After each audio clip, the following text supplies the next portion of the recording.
Okay, let's talk about the furry game. Hi everybody, welcome back to Seacember. We've reached the end. It's come down to this. But I really wanted to talk about this game, even though I just played the demo, because the demo was like 6-7 hours long. I could actually play it longer. It's such a long demo. It's kind of impressive. We're going to talk about Critter Cove. Okay, checklist. Fishing. No, I don't think there's fishing in this game. Diving, though, yes. Yes, there's diving. Sharks. There's like an anthropomorphic shark you talk to. Does that count? Yes, let's just say yes. Pirates. You can wear a pirate hat. Does that count? I'm wearing a pirate hat. That doesn't make me a pirate. And no, let's not say pirate. Sea monsters. No. Grog? No. Scurvy? No. It's an underwhelming list. There's diving, though. Usually on the Psitanium Mine, I don't talk about demos that I played. That's not a typical thing. I usually talk about full games. The thing about it is that Critter Cove had such a long demo that they literally just kind of let you play a huge chunk of the game. It's mostly that there's islands and stuff outside of the initial part of the game that you could explore if you have the whole thing, but the amount of space and your ability to just continue playing and doing missions for people in the main area of the game is part of the demo. It's very robust. And so I wanted to be able to talk about it because I spent quite a bit of time in this game. So it starts off where you get to decide what kind of furry you want to play. That's not actually exactly true because you can play a human in this game, but let's face it, they give you so many options to play as some kind of anthropomorphic animal. You have so many options.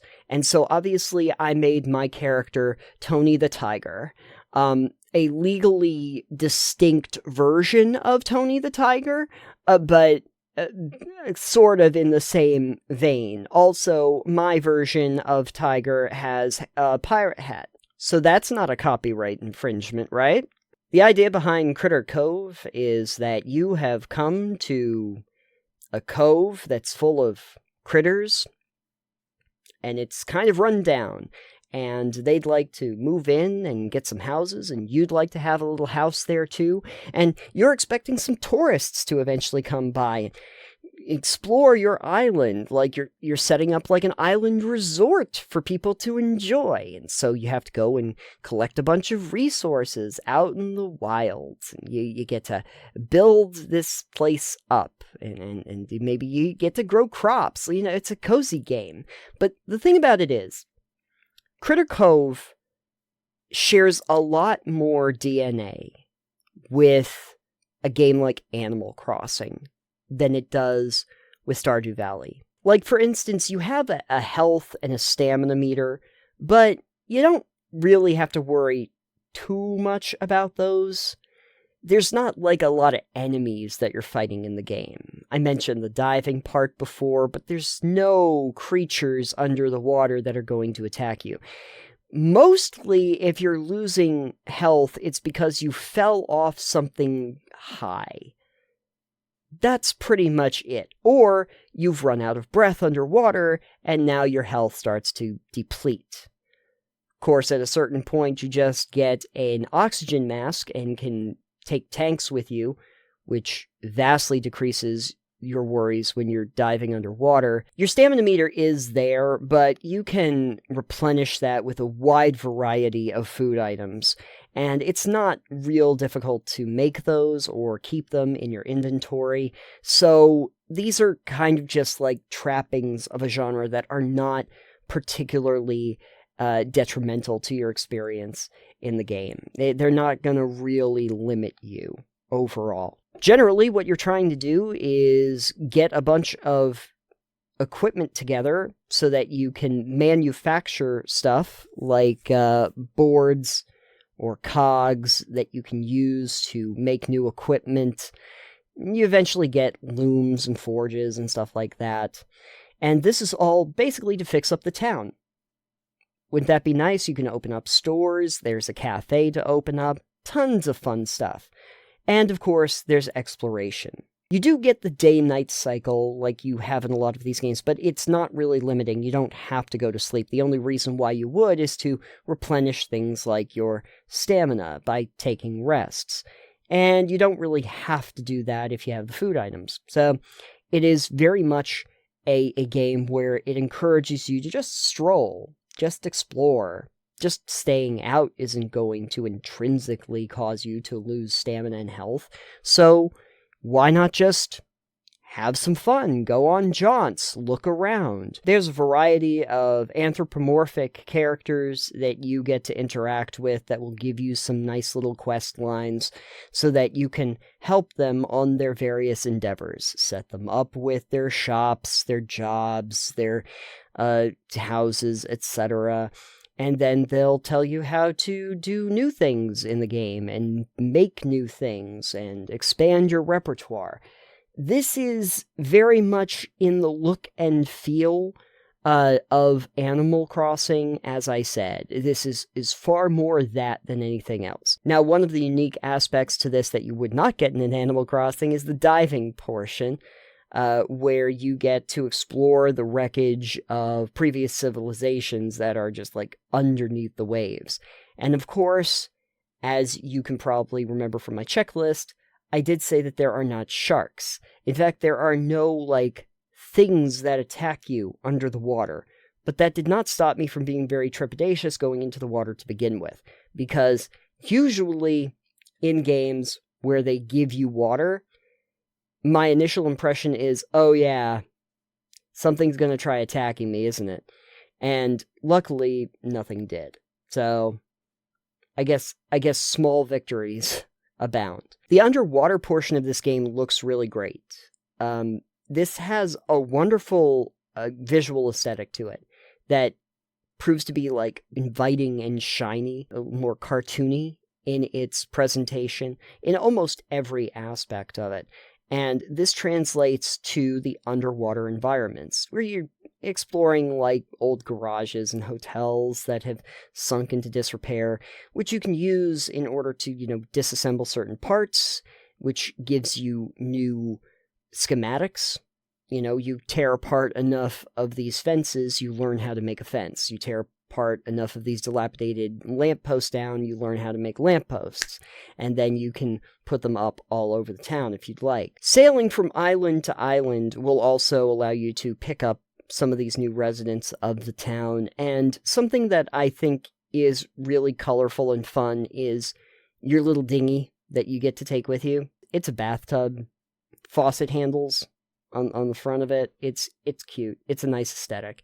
Something that I was not aware of, but again, it's also in the demo, is you get the ability to upgrade this, but with like storage and with a light so that you can illuminate your way like at night. So it even has like upgrade systems for your little boat, which is fun, and you can dock your boat wherever you want and then jump off and into the water.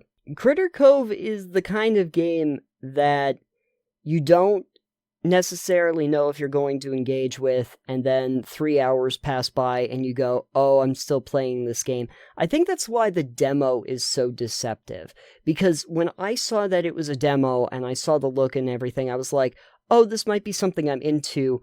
I'll play the demo and I'll see if it's anything I want to play. And by the time I'm done with the demo, I'm like, wow, this was like a full-scale game experience for me. There were still like quests that I had not completed for different characters. In the demo, it's pretty impressive. I guess what I would say is, it's probably worth playing the demo for Critter Cove. Depending on what mileage you get out of it, it might be worth playing the whole thing. For me, I don't know, because after like 6 or 7 hours, I think that I had had my critter fill. My krill. That's a different game. but with a really nice character customization option and a bunch of colorful characters that you can interact with, and a laundry list of things you can do to upgrade the town and to build out your factory, essentially. I think that the idea behind it is really neat, about being able to like build this little island out to be like a tourist destination and repair it, fix it up, go on little diving expeditions, and, build your customization options out for your character, for the world, and do it while exploring in a bathtub. It's very nice looking, surprisingly so, and listen, it's in early access right now. It's not a finished product like we normally think about it. There's probably a lot more content that hopefully is to come. I don't know if as a full price game of like $25, if there's a ton of content outside of the demo, but the demo itself is pretty robust. And it might be worth your time to check it out and see if it's worth it, at least to keep tabs on this particular title, because there is a good possibility that in the future, once it comes out of early access, there will be more to it. And if there is, great, maybe we'll even revisit it at that point.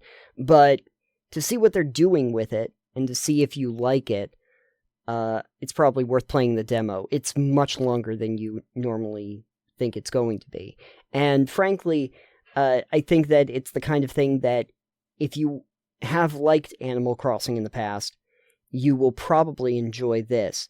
I can't say that I was ever a huge fan of Animal Crossing, but the aesthetics that they're building here, and just kind of like the cutesy look and feel of it, has a certain appeal. And I'm interested in where it goes. Just 16 more games in Seacember. What do you mean the month's already over? Seacember's the long month. Really long. Much longer than you think. Thank you for joining us here on Psitanium Mine for Seacember, and we're going to be back to some regular episodes very shortly. But for right now, I need to sail off into the sunset, unto dawn. Mostly so I can take off this hat. Take off this hat.